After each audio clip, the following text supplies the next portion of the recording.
pergunta que a gente deve fazer é: o que a mulher precisa para sair de forma segura, para se sentir segura? Às vezes ela se sente segura o suficiente, né?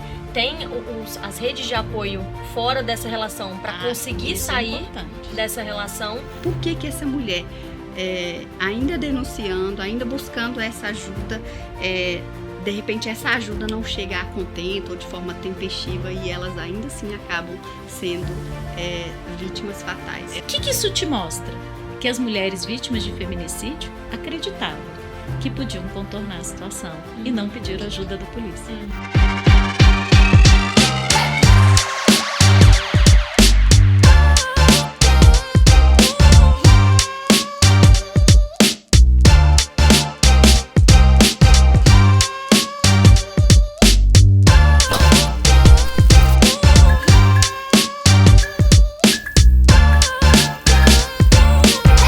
Está no ar mais um Sebrae Previcast. Aqui nós falamos sobre educação financeira, educação previdenciária e, não menos importante, sobre qualidade de vida.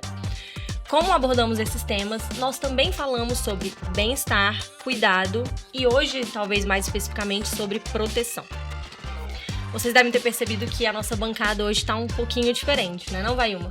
Exatamente. Hoje nós invadimos o espaço da Viviane para tratar de um assunto extremamente relevante.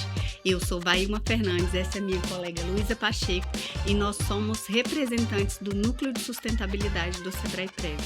Hoje nós vamos alertar você, nós vamos conscientizar você, nós vamos trazer uma reflexão para você sobre um dos temas muito importantes que está muito vivo no nosso dia a dia, de forma direta ou indireta, e que às vezes a gente não tem, tanta consciência. Nós vamos falar hoje sobre a violência contra a mulher.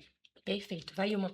Nós, na verdade, aproveitamos o mês de agosto, que é um mês que é o Agosto Lilás, ele faz a campanha, né, de conscientização, né, da prevenção da violência contra a mulher. E hoje nós temos a nossa convidada, Flávia Tim. Flávia, vou precisar ler o seu currículo porque ele é um pouco extenso, são muitas qualificações. Mas a Flávia, ela é mestre e doutora em Psicologia, Cultura e Desenvolvimento Humano. Ela é formada em Neuropsicologia e especialista em Psicologia Social também. Ela foi uma das idealizadoras do Núcleo de Atendimento às Mulheres em Situação de Violência Doméstica da Polícia Civil, com 2 menções honrosas. E também tem uma experiência aí de só 2 décadas no tema de violência contra as mulheres. Então, é ela que vai nos ajudar hoje a conversar um pouco mais sobre esse tema, aprofundar um pouco mais sobre algumas questões, que eu acho que a gente pode bater um papo aqui, né? E é isso. Uau, Flávia, que experiência, hein? Flávia, em primeiro lugar, nós queremos agradecer a sua presença. Nós temos certeza de que você vai abrilhantar nosso podcast, então seja muito bem-vinda, muito obrigada. E nós queremos iniciar esse podcast perguntando qual a relação que esse tema, violência contra a mulher, tem com o seu trabalho, com as experiências que você já teve ao longo da sua caminhada, de mais de 2 décadas. Primeiramente, agradeço a oportunidade de estar aqui num espaço institucional que aposta no empreendedorismo das mulheres, né? Eu acho que isso é bem importante, porque apostar nesse espaço é apostar na inserção da mulher no mercado de trabalho, é apostar na mulher dentro do espaço público, que é a luta das mulheres, né? Que é o espaço que nos foi negado ao longo da história. Então, o que isso tem a ver com a minha vida? Tudo. Eu me formei em 2004, 2005, eu já trabalhava com a temática, eu prestei assessoria no governo brasileiro, junto ao enfrentamento à violência doméstica, fiz meu mestrado e doutorado sobre o tema e atendo essas pessoas há 2 décadas exatamente agora, tá? Em agosto. E hoje o que eu faço? Eu presto serviço de assistência jurídica. Então, o que acontece com a violência doméstica? Ela não é só um problema penal, né? Eu tenho um problema com o meu ex, ele me ameaça e isso é do âmbito penal. Elas têm, às vezes, uma conflitualidade no campo da família. Ela está casada, ela tem patrimônio para dividir, ela tem filhos para compartilhar a guarda. Então, às vezes, esses relacionamentos conflituosos, eles se expandem para pós o divórcio, né? E eles continuam no judiciário. às vezes por muitos anos, 2, 3, 4, às vezes até a criança ter 18 anos. Meu Deus. Né? Então, são conflitualidades que permanecem. Então, uma coisa que eu acho que é importante destacar para todas as mulheres, homens, pessoas que nos escutam, é que a violência não é um problema íntimo do casal. Se a gente entende assim, a gente envergonha a mulher que está nessa situação. E as mulheres não têm que ter vergonha de estar nessa situação. A gente tem que localizar a violência dentro da esfera pública, política. É por isso que tem uma lei. A lei está dizendo, olha, nós entendemos que as condições das mulheres históricas oprimiram elas, submeteram elas. Então, a gente entende a violência doméstica, como diz a Lei Maria da Penha, como relações de poder, baseadas na ação e na omissão de gênero. Traduzindo isso para as pessoas, o que isso significa? Significa que, historicamente, a gente tem uma relação de autoridade masculina e de submissão feminina. Isso está na história. E isso vai reverberar no seu namoro, isso vai reverberar no seu casamento, mas também nas relações institucionais. Então, o gênero atravessa a vida das mulheres em toda a sua configuração. Então, é importante esse posicionamento, que as mulheres entendam, eu estou vivendo lá uma situação que eu não sei que é abusiva, mas ela não é um problema íntimo, familiar só dela. É um problema político que a gente precisa ter coragem para falar, e não ter vergonha de ser submetida a uma condição que hoje nós não escolhemos. Perfeito. Hoje a gente quer autonomia e liberdade em todas as esferas. Perfeito. Uma resposta muito completa, né? Essa era a minha próxima pergunta, né? Quando a gente fala, né, sobre violência contra a mulher, acho que esse tema se torna bastante amplo, e agora você trouxe uma explicação, né, de que não é somente uma violência ali no âmbito conjugal, no âmbito íntimo, né, ele perpassa outras esferas. E aí a pergunta era, né, do que exatamente a gente está falando quando a gente fala sobre violência contra a mulher, né? Então, como que ela se caracteriza, e você já explicou perfeitamente. Eu falei onde ela se situa. Onde ela se situa. Né? Agora, onde ela comparece no cotidiano das pessoas? A Lei Maria da Penha é bem abrangente. Então, ela diz, tem 5 tipos de violência. A violência física é fácil de você identificar. Né? Então, acontece uma agressão contra o seu corpo. É um tapa, um pontapé, um chute. É algo visível aos olhos, né? É visível aos olhos de quem sente e é visível aos olhos da polícia se ela for lá. Geralmente é visível, tá? Mas qual é o problema? Nem sempre que eu estou numa relação, eu acho que aquele tapa foi uma submissão. Eu, às vezes, confundo esse tapa com um conflito, com uma briga, do qual ele perdeu a cabeça e eu levei o tapa. Isso já é um alerta, isso é uma preocupação, porque ninguém está autorizado a bater em ninguém, né? A gente tem outras violências, que aí são as mais difíceis de serem identificadas. Então, eu vou começar com a mais fáceis e vou chegar na mais difícil, que é a psicológica, tá? Perfeito. Então, a gente tem a violência sexual. O que é a violência sexual? É quando a mulher é constrangida na sua liberdade sexual. A gente tende a achar que dentro de um casamento o consentimento já está pré-estabelecido, mas o consentimento ele é todo dia renovado. Todo dia eu tenho que saber se existe consentimento. Então, eu posso ter uma relação na qual eu sofro um tipo de estupro conjugal, isso é um tipo de violência, mas ela não entende que está sofrendo violência, porque ela acha que aquilo está no acordo do contrato marital. Nós conversamos como um pouquinho sobre comum. isso. Como né? se fosse Como se natural. É. Aliás, você falou uma palavra importante. A naturalização é que leva a gente a viver tanto tempo sistemas de opressão. Justamente. Né? Então tá, o que mais que eu tenho na violência conjugal? Eu tenho situações de conjugal não, de violência sexual. Eu tenho situações nas quais eu não estou muito livre, muito à vontade para realizar, mas ele me convence que aquela relação sexual A2, A3, A4, um swing, ela é necessária para aquecer o relacionamento. Isso é uma violência sexual prevista em Lei Maria da Penha. Né? Então, tudo que ofende a sua liberdade e autonomia ali, durante a relação sexual, é uma violência sexual. Né? Ela é convencida de que ela precisa aquecer o relacionamento. Ela é convencida de que ela é reprimida, por exemplo. É uma violência sexual. Eu tenho a violência moral, que é a que mais acontece, mas a mais difícil de eu perceber assim, em termos de comprovação. Né? Porque o que é a violência moral? Eu tenho a calúnia, a difamação e a injúria. Então, as pessoas nem têm o hábito de falar sobre essas coisas, né? O que é a calúnia?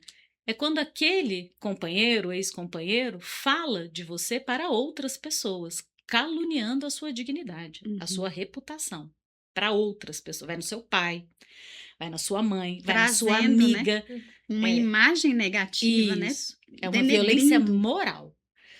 Aí a injúria é quando você desonra ela. E a calúnia, quando você imputa para ela um falso crime. Chama ela de ladra. Né? Diz que ela é uma... Não sei, você fala que ela cometeu uma coisa que ela não cometeu. Depois você tem a violência patrimonial, muito presente nos divórcios, né? Então, você tem ali na relação abusiva, ele retém seus documentos, ele que tem a titularidade das terras e não deixa você ter acesso a esse tipo de documentação. Mas a violência patrimonial pode acontecer no divórcio, onde ele retém todo o patrimônio e diz que tudo é dele, né? Por isso que é muito importante, aí eu falo para as mulheres, saber o regime de casamento. Se no amor dá para negociar, negocia, né? Exatamente. Então, aprender a fazer isso. Existem vários regimes de casamento e você se vai fazer uma união, uma sociedade, essa sociedade tem que ser justa no início, no meio e no fim do relacionamento. Certamente. E a violência psicológica? Aí lascou, essa é difícil mesmo, né? Talvez a mais difícil, né, de todas. Ela é muito difícil porque o autor desse tipo de violência, ele tem um objetivo. O objetivo dele é aniquilar a outra pessoa, aniquilar na sua autonomia, na sua liberdade. E ele tem várias estratégias para fazer isso. Desde a desconfiança permanente da sua fidelidade, onde ele começa a assediar, né? Então ele começa a dizer, por que você não me diz quem foi seu namorado? Por que você deixou seu namorado? Mas ele transava bem? Mas por que você não me conta desse relacionamento? Você está me escondendo alguma coisa? A sua vida íntima anterior a esse relacionamento só lhe diz respeito. Sim. Não diz respeito ao seu nova configuração. Então, se ele tem esse tipo de comportamento e passa a desconfiar permanentemente da sua fidelidade e usa isso como um jogo para dizer que você não é leal, isso é abusivo. Agora, isso demora quanto tempo? E isso geralmente ele vem pelas beiradas, né? Ele pega um pouquinho Começa ali naquele momento. a gente chama isso, a Hirigoi chama isso de microviolências. Elas começam em pequena escala e vão chegar até o ponto de exaustão da vítima. Quando a vítima, a mulher que está numa situação dessa, fica exaurida, cansada, é aí que ela se dá conta que perdeu a liberdade e perdeu a segurança nesse relacionamento. Porque pode parecer, não, é um ciúminho, é Às vezes ele é cuidado excessivo, isso, né? Você falou a melhor palavra. A violência psicológica, muitas vezes, ela é confundida com cuidado. Então, nesse sistema patriarcal que eu te disse, historicamente, a violência da autoridade ao homem e submissão às mulheres, as mulheres têm um papel, que é o papel de quê? De cuidar do lar e da família. Então, ela entende que algumas falas desse companheiro estão protegendo o lar e a família. E aí ela tem dificuldade de perceber essa violência. Agora, a violência psicológica pode acontecer em outros casos também. Por exemplo, não prestar socorro à mulher quando ela está doente. Ele achar que é frescura. Isso é um tipo de violência psicológica. Ele fala, mas você está sempre doente? Você está sempre com dor de cabeça? Né? Eu já atendi, por exemplo, um caso que a mulher teve dengue, ela foi de ônibus sozinha, ficou internada sozinha e saiu sozinha da internação. Porque o homem descredibilizava ali de alguma forma. Porque ele achava que era uma frescura, que ela estava querendo era atenção. Meu Deus. E não proteção e cuidado em saúde. Então, isso é um tipo de violência psicológica também. A gente tem vários, né? Outro tipo, não anda com você em público de mãos dadas. Porque acha que isso é pegajoso. Isso é uma desqualificação afetiva. Quer dizer, nos ambientes públicos, eu não te reconheço. Mas na vida íntima, você é o amor da minha vida. Né? Então, são contraditório, né? Como se fosse duas pessoas totalmente diferentes, né? Em duas esferas diferentes ali. Isso. Tá. E posso ter casos graves, que eu acho que é bom dizer. A gente chama de assédio por intrusão. que é quando a violência psicológica se configura a tal ponto, ele não agride você, mas ele agride os animais domésticos da casa. Nossa. Meu Então Deus. ele começa, esse cachorro aí é pura merda, hein? Só caga, desculpa a expressão. E você tem esse passarinho só para dar despesa. Ele começa a desqualificar, ao invés dele desqualificar a mulher, ele passa a desqualificar os objetos que ela gosta. É um né? ataque indireto, É mas um de toda ataque forma... indireto, mas que tem um alvo. É ela. É dizer, ela não sabe cuidar, ela fica com esses animais, ela dá atenção Exatamente. para outras coisas que não é para mim. E de repente deixar essa mulher numa sensação de, poxa, eu tô deixando alguma coisa que a desejar, né? Isso. A incapacidade dela, poxa, de cuidar de um animal, imagina de uma pessoa, né? Trazer esse sentimento de incapacidade, né? Esse sentimento de incapacidade, ele é historicamente constituído. Exige-se da mulher o cuidado com a família. Se ela é incapaz de cuidar da família, ela é uma mulher o quê? Incapaz. Então Se ela ele não vai consegue- dentro desses estereótipos e vai minando mesmo. Qual é o ponto-chave e mais grave, eu vou te dizer? É quando a mulher duvida da sua sanidade mental. Que acontece muito, né? A gente É, vê acontecendo quan- muito. Será por- que eu tô ficando louca? Isso. Por quê? Porque aí ela já passa a duvidar da própria racionalidade. Ela já aderiu às mensagens do autor, né, da qual ela não tem condição suficiente, de qual ela é incapaz, que ela é uma inútil, que ela é burra, que ela não consegue prosperar no trabalho. E aí ela passa a ter dúvida de si mesma. Esse momento é muito sério. Porque isso vai afetar o quê? O processo de decisão dela, de avaliação e julgamento, na produção do trabalho, no Exatamente. desempenho do trabalho. Isso vai afetar a vida dela toda. Perfeito, Flávia. Vou falar um pouquinho da permanência, né, nesse tipo de relação. Por que é tão difícil, Flávia, uma mulher sair de uma relação tão violenta? Por que você acha que né, apesar de ser algo tão que nos machuca, né, enquanto mulher, é tão difícil para a maioria delas saírem Eu disso? vou te provocar. Eu acho que essa é a pergunta que a gente nunca deve fazer. A pergunta que a gente deve fazer é: o que a mulher precisa para sair de forma segura, para se sentir segura?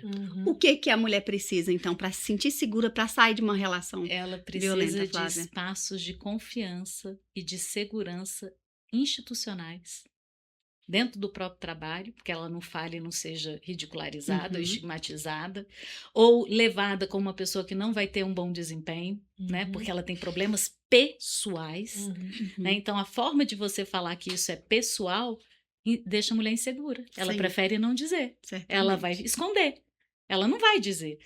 Então, a gente que tem que perguntar para a mulher o que ela precisa para se sentir segura. Se a mulher não sai, é porque ela não se sente segura. Porque quando ela rompe um relacionamento, a sociedade inteira vai cobrar dela aquela posição histórica. Por que você não ficou com esse cara? Por que você deixou seus filhos sem pai? Mas por que você vive uma condição financeira ruim?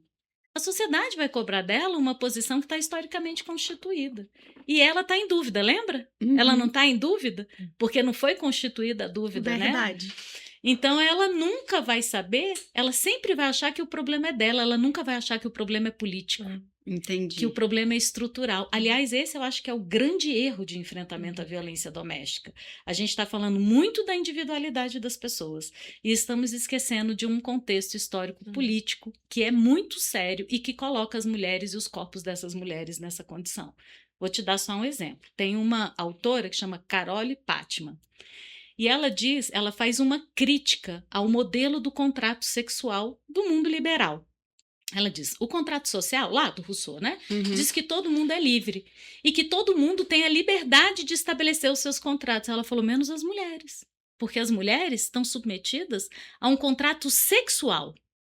O contrato sexual submete as mulheres a uma posição de subjugamento. Então, todos os espaços que a mulher frequenta, espera-se dela o quê? Submissão. Quando a mulher não assume a posição de submissão, ela é louca. Ela é muito masculina. Ela é autoritária. Ela tem algum problema. Então, assim, Ela é desqualificada ela de é alguma totalmente forma. desqualificada. Muitas vezes até pela sexualidade dela, né? Às vezes é uma mulher muito masculina, como você falou. Ou às vezes se porta de uma maneira um pouco mais... não tão feminina quanto deveria. Ou às vezes é autoritária mesmo. Se posiciona no polo masculino. E isso também não dá segurança para as mulheres. Sim. Uhum. Isso Uhum. também é um modelo autoritário. Uhum. Também é um modelo onde você tem uma autoridade e uma submissão. Uhum. No fundo, as mulheres não estão seguras. É. E a probabilidade dela se relacionar com uma pessoa abusiva é ainda maior. Uhum. Porque se ela está ocupando o espaço público, está indo atrás do dinheiro, está tendo dinheiro para comprar suas coisas, né? Ela está conseguindo montar o seu patrimônio, a Certo. sua segurança financeira e profissional. Onde é que fica o amor nisso? Quase que não tivesse nem tempo, né? Pra procurar isso. É nesse modelo Uhum. patriarcal Uhum. que ela cai nas mãos de um processo de submissão. Uhum. Porque quem não quer amar? Quem não quer ter um relacionamento? Quem não quer dividir a vida? Quem não quer ter família? Pode ser que eu tenha, mas também está na estrutura que a Uhum. gente procure isso. Então, Exatamente. as mulheres que são muito bem-sucedidas não estão isentas de viver um relacionamento opressivo que a coloque ela no lugar de dominação e de autoridade masculina. Entende? Então, isso atravessa todas as classes sociais, todos os cargos, e, de fato, ninguém trabalha com a violência doméstica como um fenômeno político. Uhum. Fica parecendo que é um problema do casal. Aham. Não é um problema do casal. Talvez, inclusive, enquanto a gente estava bolando as perguntas e tal, talvez a gente tenha focado um pouco mais nessa questão do casal do que normal. talvez nessas relações Isso é muito de comum. poder mesmo, né? E eu acho muito curioso isso, porque às vezes uma mulher, ela... Não vou dizer que ela tem coragem de sair de uma relação, né, opressiva, como você falou, mas às vezes ela se sente segura o suficiente, né? Tem as redes de apoio fora dessa relação para conseguir isso é sair importante. dessa relação, e ainda assim esse ciclo de violência ainda permanece na vida dessa mulher, porque ela ainda é desqualificada de alguma forma, como você falou. Por que você deixou seus filhos, né? Aham. Por que você deixou a sua casa, o seu lar? Aham. Então, ainda assim, mesmo quando ela decide se libertar dessa relação, essa violência contra ela continua, né, se perpetuando Então, de alguma é forma. o que a Carole Pátima fala. As Uhum. mulheres não estão livres. Uhum. As mulheres estão atravessadas pelo contrato sexual, que é a estrutura do patriarcado. Uhum. Então, quando você fala assim, eu decidi romper o meu relacionamento. Ótimo, você decidiu romper porque estava se sentindo constrangida e na sua liberdade e estava se sentindo oprimida. É seu direito. Mas o direito não constitui a sua liberdade. Lá na frente vão te perguntar o que você tem, que dificuldade você tem, por que você acabou com o relacionamento. Ele vai questionar se você tem condições ou não de estar com os filhos. Isso vai te abalar, né? Ele vai entrar com um processo de guarda unilateral, ou vai questionar a sua maternidade, dizendo que os seus costumes não estão de acordo com os costumes da autoridade paterna. Então, você vive num mundo que é estruturado pelo patriarcado. Então, eu sempre digo, assim, é triste dizer isso, mas é importante entender isso para a sua saúde mental. Entenda o que é uma corporalidade feminina no sistema patriarcal, simbólico, mas que funciona, para você entender as estratégias de libertação. Entendi, Flávia. E essa é uma reflexão muito importante, né? Flávia, eu tô com um dado aqui que nos chamou muita atenção, né?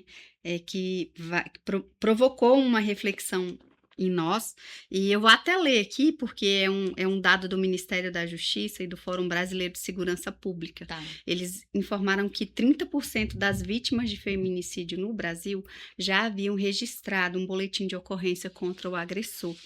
Além disso, cerca de 13% dessas vítimas já possuíam medida protetiva de urgência ativa e no momento em que elas foram assassinadas.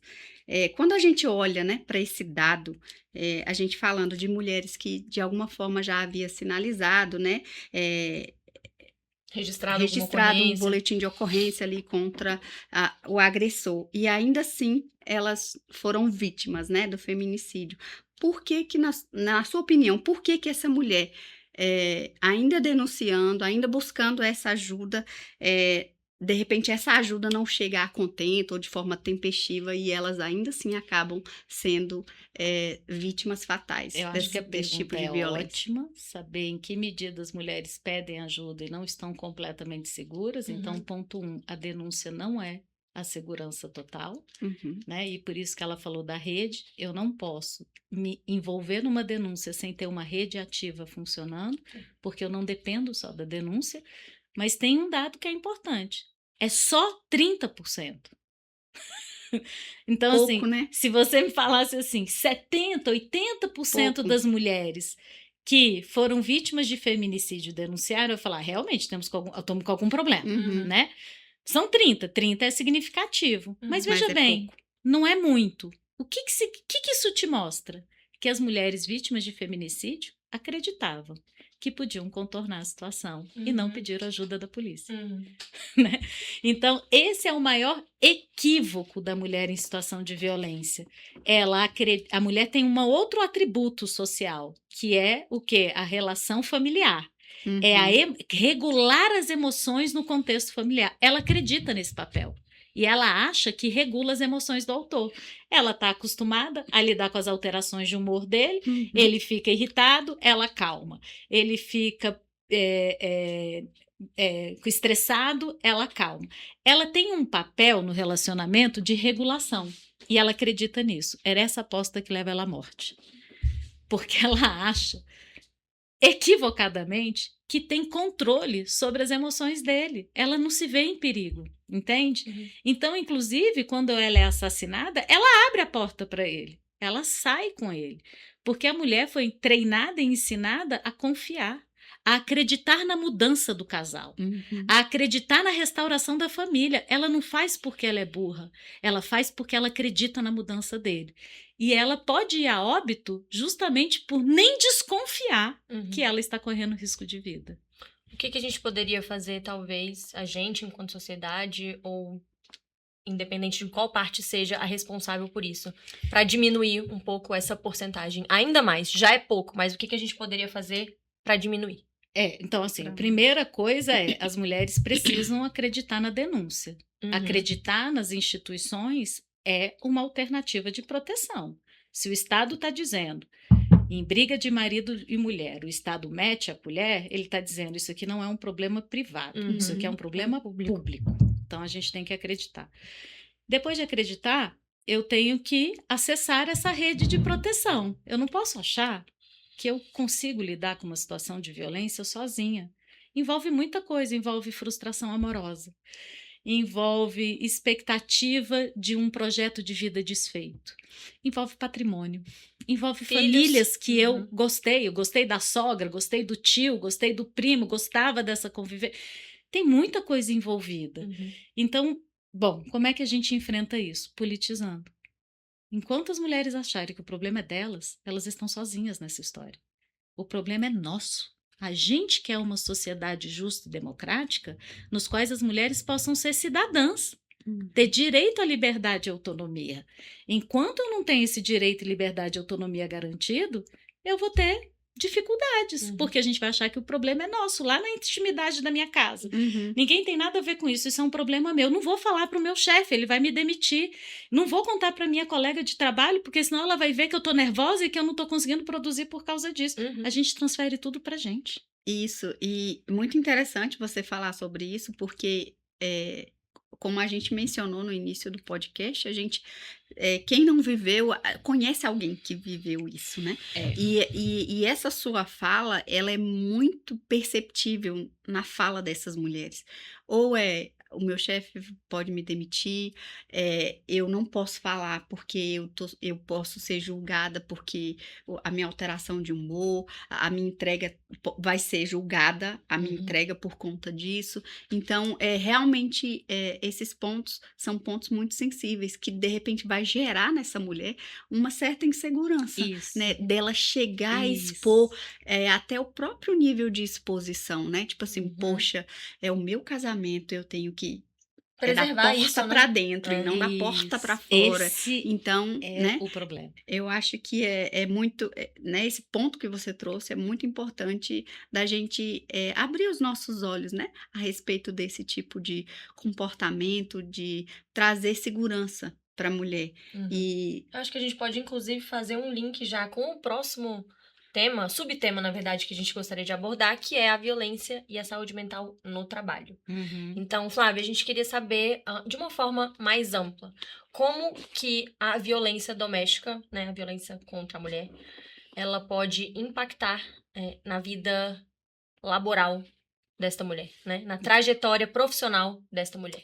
Vamos lá. Saúde mental, a gente pergunta assim, onde é que tem saúde mental? Então, vamos associar duas coisas. Uhum. No mundo de um capitalismo predatório, onde a gente não tem lugar para todo mundo, onde as relações de trabalho estão precarizadas, os salários não... Outro fenômeno de segurança para as mulheres, os salários não são seguros, não garantem a segurança da família, os lugares são extremamente hierarquizados. Como que ela vai sentir confiança de estar bem ali dentro para dizer de uma condição que ela ainda vive no espaço doméstico? Né? Então, claro que vai afetar, vai sobrecarregar, na verdade. Então, ela vai estar mais cansada, porque, veja bem, eu tenho horas e horas de exaustão de conversa com meu companheiro por conta da minha fidelidade.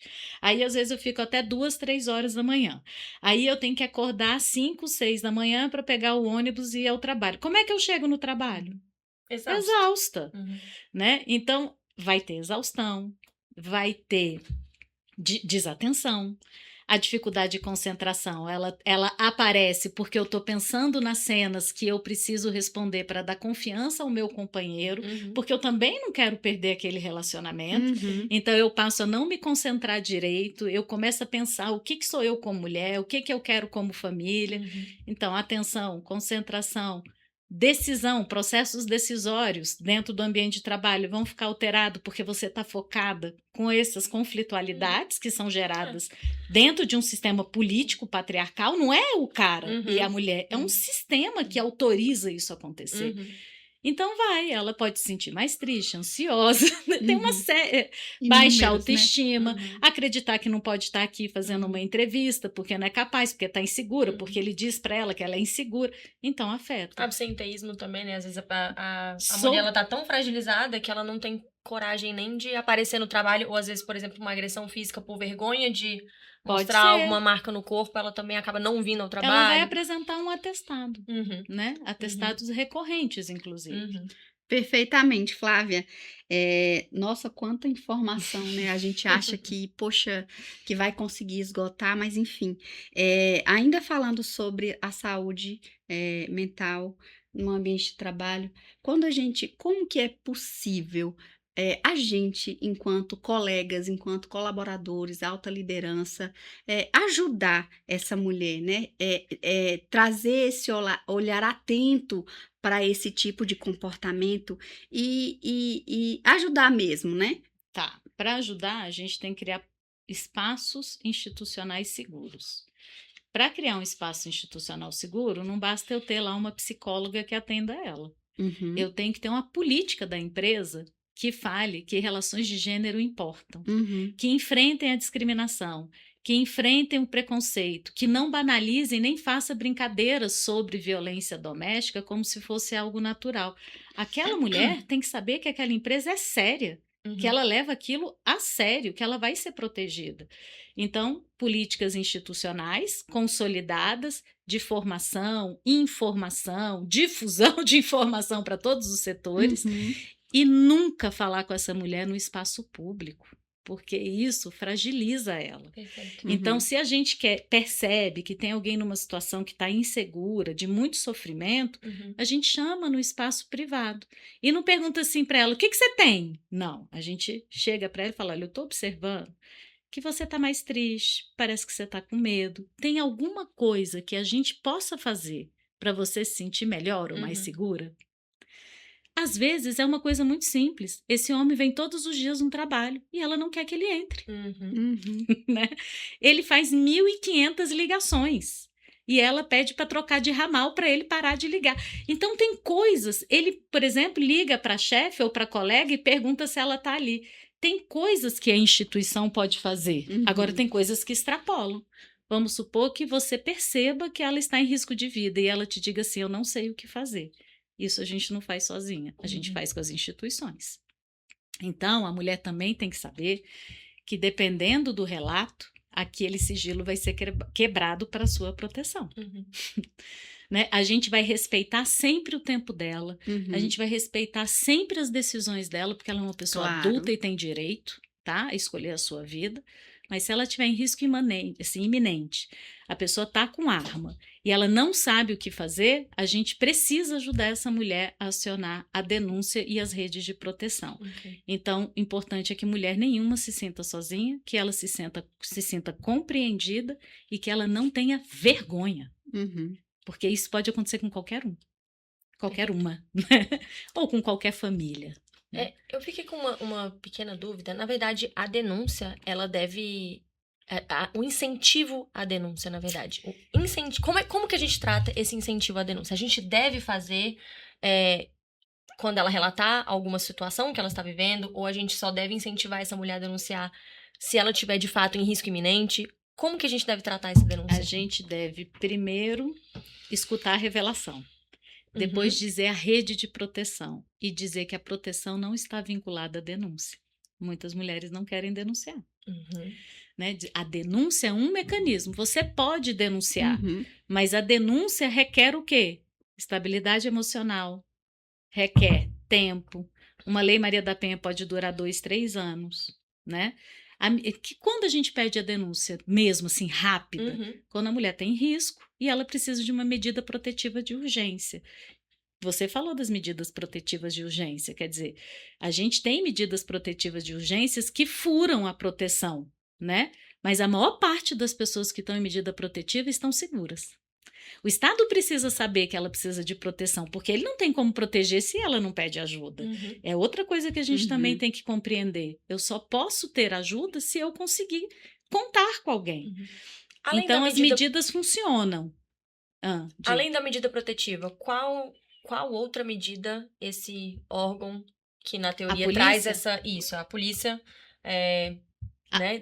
A condenação. Então, o que é a delegacia? É o lugar onde você faz uma queixa-crime. Olha, estou sofrendo esse crime aqui Uhum. na violência doméstica e a Lei Maria da Penha diz, eu não vou esperar esse processo transitado e julgado, senão a mulher morre. Então, tem a medida protetiva de urgência, feita na hora ali. Sim. 24 horas. Então, ela consegue a proteção antes desse autor ser escutado, julgado e condenado, Uhum. tá? O que uma mulher precisa para denunciar? Ela precisa ter estabilidade, entender os fatos, narrar os fatos, provar os fatos. Porque para onde vai esse processo depois? Para o Ministério Público e depois para o Judiciário. Nesse processo, ela tem que provar que sofreu aquela violência. Uhum. Quanto maior a quantidade de provas, né, maior a condição que o Judiciário tem de condenar este autor. Então, é isso que acontece. Hoje, um homem é condenado, ele é processado e condenado por agredir uma mulher. Isso não acontecia um século atrás, né? Isso não acontecia, aliás, antes de 2006. Por que vocês comemoram em agosto? Porque o agosto é a data da Lei Maria da Penha, né? Então, a Lei Maria da Penha é em 2006. Antes de 2006, as mulheres que sofriam violência, elas eram atendidas por uma lei que era de menor potencial ofensivo, que era como se fosse briga de vizinhos. Como é que o cara pagava esse crime? Prestava um serviço à comunidade, uma indenização e tá pronto. Continuava acontecendo. Daqui a pouco estava ali agredindo Hoje não. a mulher nas suas diversas formas. Hoje vai para a ficha criminal dele. Ele não pode fazer isso. E outra coisa que a empresa pode fazer não é só falar das mulheres como vítimas, é trabalhar a masculinidade, trabalhar a responsabilidade civil e social diante desse fenômeno, porque isso não é um fenômeno das mulheres. Esse é um fenômeno de homens e mulheres. Então, às vezes, as campanhas são muito focadas na vitimização da mulher, mas não na formação de uma nova cultura. E isso as empresas podem contribuir, sabe por quê? Os homens valorizam muito o trabalho. Então, se naquele ambiente de trabalho se discute esse tipo de formação, isso é um processo pedagógico. Então, falando, pô, lá no meu trabalho, sabe que a gente fica falando disso aqui? Nossa, mas sabe que eu fico né, essa masculinidade, para que eu preciso ser provedor? Então, se as empresas, os espaços institucionais conseguirem fazer essa formação e informação, a gente avança como sociedade democrática. Agora, se só coloca a mulher lá toda porreada, toda machucada, nem todas as mulheres vivem aquela violência, né? Às vezes ela nem se identifica. Não, eu não vou acessar a Lei Maria da Penha porque eu não tenho nada a ver com esse retrato aí. Não sou eu. Eu sou uma mulher autônoma. Eu tenho 5 propriedades. Eu sou juíza. Eu vou lá? Não vou.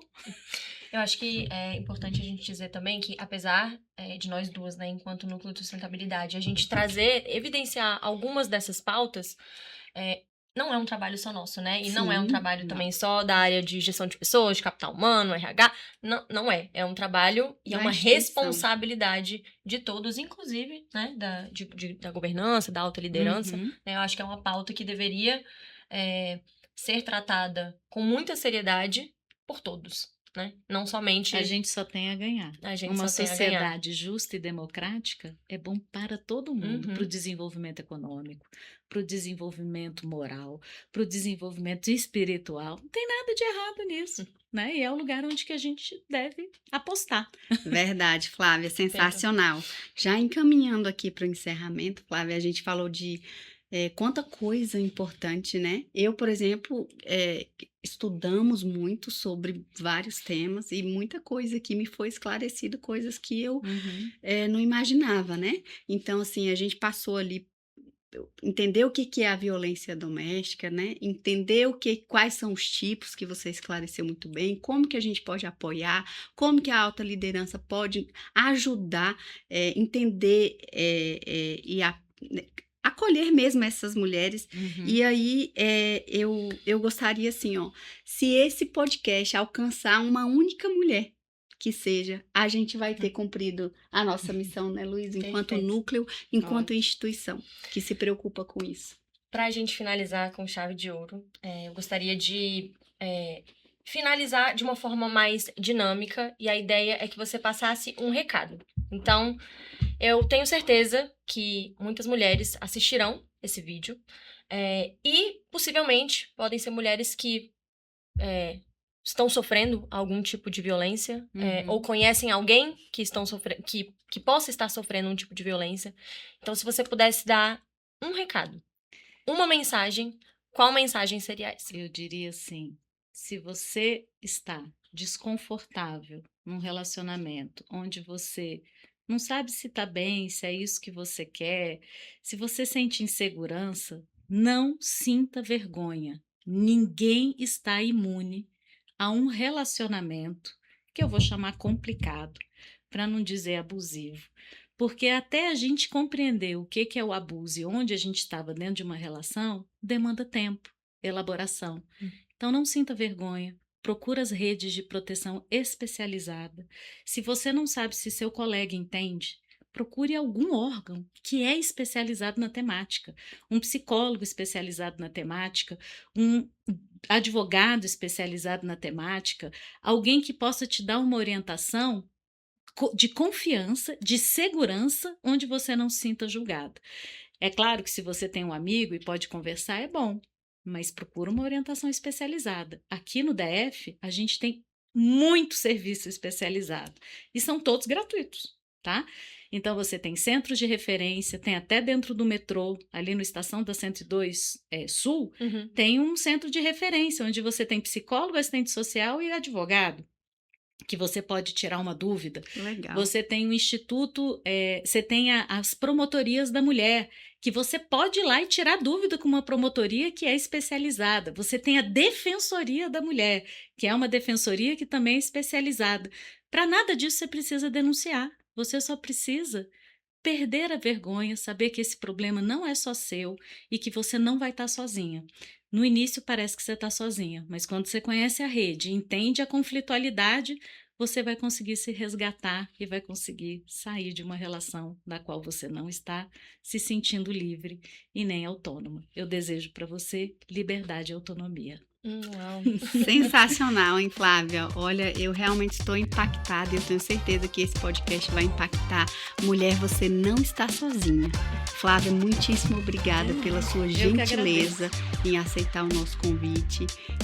Aqui nós fomos bombardeadas com muitas informações importantes. Eu que agradeço. Faço das palavras da Vailma as minhas também. Muito obrigada pelo tempo depositado e pelo conhecimento compartilhado. Eu acho que essas duas coisas são uma das coisas mais importantes da nossa vida, né? Tempo e conhecimento, e o conhecimento a gente sempre precisa passar à frente mesmo.